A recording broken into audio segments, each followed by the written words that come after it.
I think we have quite a wide audience, and the audience always request career and CEOs that have been veterans, that have been around for a long time, have been through different organizations, have a huge, because there's nothing that can take over, I suppose, experience. Or you could be the smartest kid out of Harvard or Cambridge, but if you haven't spent enough time working in actual work environments for a period of time, I think there's no substitute for experience. And so, very grateful that the two of you are here with us today. And I think we're going to start with a question that perhaps we can start with Salman answering this one first, and then when you're done, we can move on to Asif. So Salman, Asif, if you were to look back at your career and the choices that you've made, whatever company you were at, can you think about one career choice perhaps that you made that if you could redo, you'd change it? If you had a magic wand, you could go back in time and change that. And if so, why? So perhaps, Salman, we can start with you. Okay. Hi, Talat. So I think rather than talk about a career choice, because I think I've been reasonably fortunate with my career, I think there are probably decisions in my career that I would go back, and if I were reflecting on it today, I would say I wouldn't take those decisions, or I would have done it differently.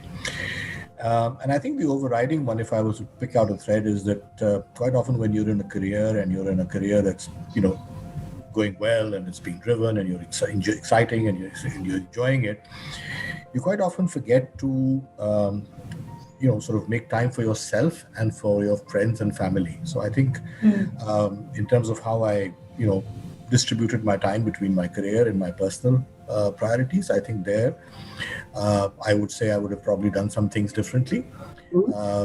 So if I were to go back, I think I would probably, sort of reorient myself. And I think one has to be sort of clear that one shouldn't be just obsessed with work and obsessed with success in your career and, your career choices. I think you have to stay real and stay grounded and stay connected with people that really matter, your friends, your family, because they'll be there when your career sort of transitions or you move on or whatever. They'll always be there for you. So I think that's something that I think if I reflect, I would have done differently. Great. Thank you, Salman. Asif, how about you? Well, I think you're going to find a fair amount of consistency in Salman's experience and when he looks back at his career and I look back at mine, because again, from a career perspective, I think there's very little that I have to complain about the way in which my career has actually evolved, the opportunities that I've had.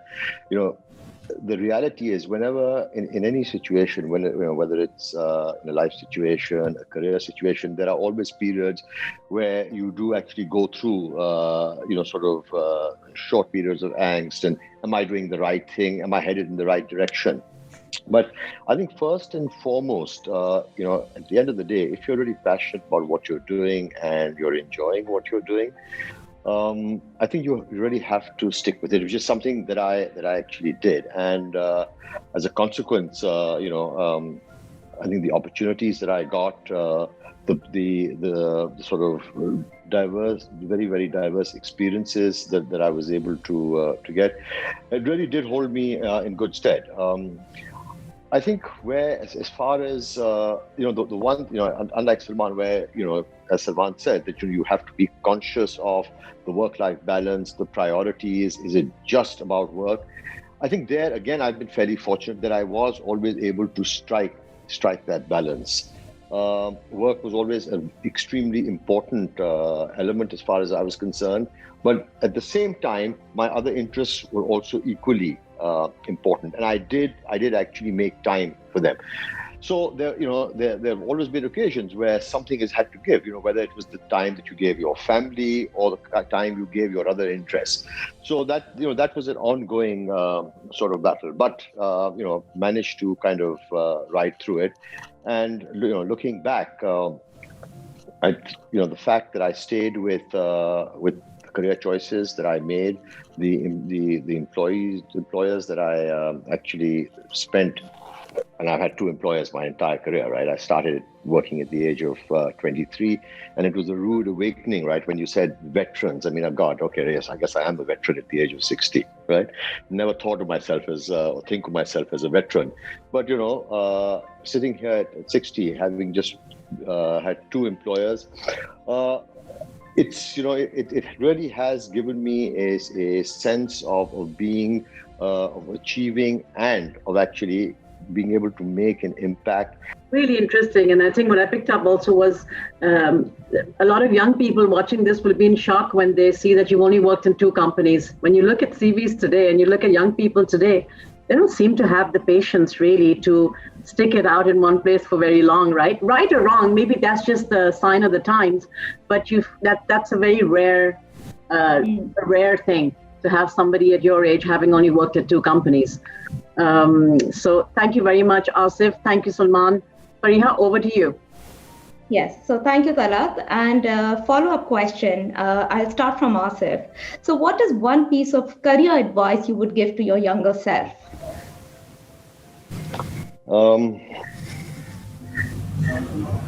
Don't be impatient. I mean, there've been times through my career where I have been impatient, and as a consequence, that's really caused a lot of strife within myself. And I think as long as you're really clear in terms of what you're doing and what you enjoy and what your longer term objectives are, right? And the other thing is never make, and this is not, and this really has never been my objective, and I think it really has worked extremely well for me. Financial success should never be your motivation. Right? Because if the only motivation that you have is financial success, you're always going to be a deeply unhappy person, because you're always going to be looking to do that little bit extra because someone else is doing better. It should really be excelling at what you do, having a passion for what you're doing, and the success and the reward is, so in my mind, and it's certainly held true for me, is a automatic fallout. Agreed. Thank you, Asif. Salman? So I would echo some what Asif has said. I think particularly patience. I think that's a virtue or a trait that's quite often forgotten these days. It's almost antiquarian. People sort of think that, you've got to sort of move fast and, hang on, it's not happening for me here, I'll move on. But I think, people should recognize that life is a marathon. It's not really a series of short sprints, and you do really have to pace yourself, and, you have to go the distance. So patience or resilience or whatever you want to call it, I think is important.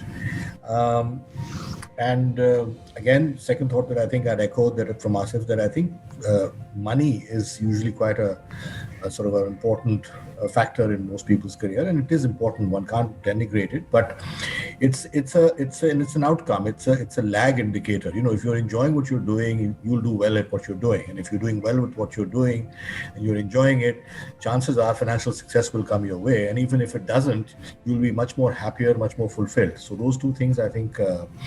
I would certainly echo what Asif is saying. I think the only thing I'd add is that, particularly so in today's world, you have to keep learning. And, there is no there's never a scenario, never should be a scenario where you say, okay, I know what I'm doing. The world changes around you, situations change, people change, environments change, businesses change, industries change. And if you learn, you keep learning, I think your career will develop and it will keep progressing and you'll do well, or at least you'll be happier. I've always felt that, again, with learning, that you have to do it almost as something that happens when you're put in a situation. I mean, you can't learn something and then say, okay, now I've learned this, can I do this? I think you learn more when you're in a situation that you've not really been prepared for, because then you really have to analyze it, you have to think about it, you have to really sort of deep dive into it. And once you learn it that way, then I think you really do it well and you understand. I've always learned most in jobs that I've not been ready for and I've been put into. And I think that's something that people forget. They look for jobs that they know something about or they think they know something about. Usually it's the other way around. I think if you're bright and smart. Take an opportunity that interests you, learn about it, and then you'll do well in it. Thank you, Silvan.